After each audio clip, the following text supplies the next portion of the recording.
The concept of the last days has fascinated humanity for millennia. From early Christian writings to modern sermons, the question of whether we are nearing the end of the world has sparked both fear and hope for a lot of people. But is this unique moment in history something that we should be looking forward to, or have we always believed we were on the brink of the end? Now, there is a little bit of history with regards to the last days. See, from the earliest days of Christianity, believers have felt a sense of urgency about the return of Christ. We look at the apostles and the early Christians who believed that Jesus would return during their lifetime. Paul wrote to the Thessalonians, encouraging them to stay vigilant because the day of the Lord was near. Similarly, Peter exhorted the faithful to live holy because living a holy life was necessary because the end was imminent. This anticipation wasn't unique to the first century or those first 100 years after Jesus' death. See, throughout history, major events like wars and plagues and natural disasters have reignited claims that humanity was living in what a lot of people will consider to be the last days. What's striking is that these beliefs often mirror our modern concerns as well. I mean, we've got political unrest, we've got environmental crises that are taking place, technological advancements. All of these things as well are being connected to signs of the apocalypse or the last days. Could it be that this persistent expectation is less about a specific timeline and more so about human nature? This is what I'm referring to. See, there have always been biblical signs with regards to the end times. The Bible provides this framework for recognizing the last days. There are five in particular that a lot of people like to run to. The first one is the deception of and false prophets. Matthew, the 24th chapter and the 5th verse says, "For many will come in my name, claiming I am the Messiah, and will deceive many." This rise of false teachings and spiritual conception is a consistent theme inside of the biblical prophecy. Then you have the notion of wars and rumors of wars. We find this in Matthew 24 and 6, where it says, "You will hear of wars and rumors of wars, but see to it that you are not alarmed. Such things must happen, but the end is still to come." Now, the truth is that conflict has always been constant throughout history, often interpreted as a harbinger of the end times. People also like to use natural disasters. Luke 21:11 says there will be great earthquakes and famines and pestilence in various places and fearful events and great signs from heaven. Now, environmental and cosmic disturbances have been seen as signs of the times throughout the course of history. People also like to point to this increase in wickedness throughout the world. Matthew 24 and 12 says, "Because of the increase of wickedness, the love of most will grow cold." And the moral decline that we've seen over the years and apathy towards others are markers of a world that is ultimately moving away from God.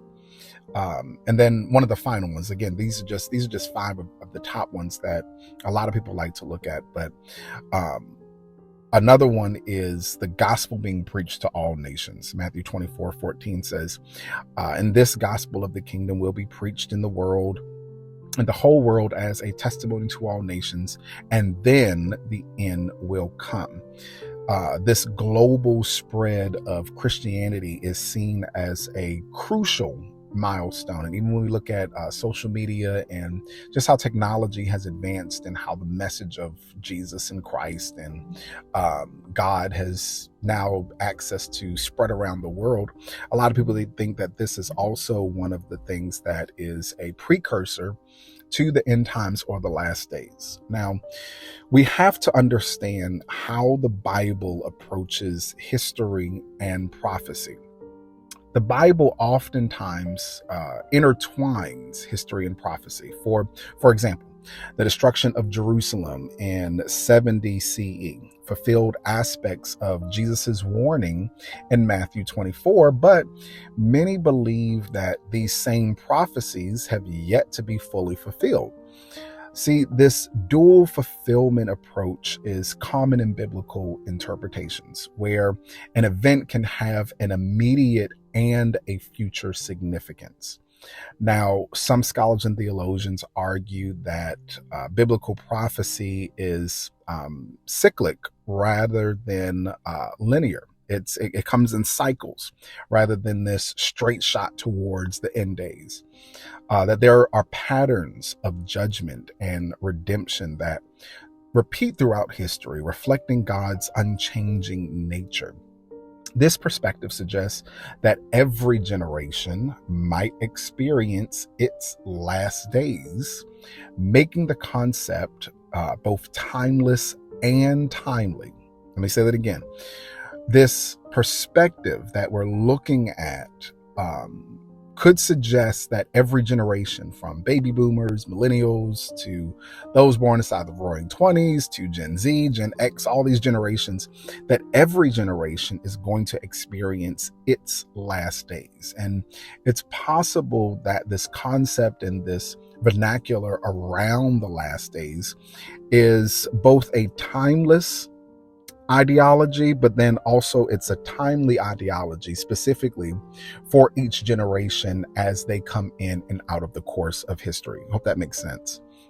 Now, we have to move, in my opinion, from this communal rapture to this personal rapture. I truly do believe that perhaps it's time to shift the focus from this collective idea of the end times being for God, Jesus coming back to get everybody, to really this more of a personal reflection. See, whether or not the world ends in our lifetime, the reality is that none of us will experience this consciousness that we have forever. Whenever you're listening to this or watching this, each of us faces a personal rapture. The moment when we transition from this life to eternity. Jesus often inside of the Bible emphasized being prepared, not by predicting dates, but by living faithfully and intentionally. When Jesus speaks to the people inside the book of Luke, the 12th chapter and the 40th verse, he says, you also must be ready, because the Son of Man will come at an hour where you do not expect him. See, this readiness does not require decoding prophetic timelines and all these prophecies that people always try to, talk about, but it really comes by cultivating a life centered on love, service, and faith. See, I believe that instead of fearing the last days, we might need to consider how to make the most of our current days.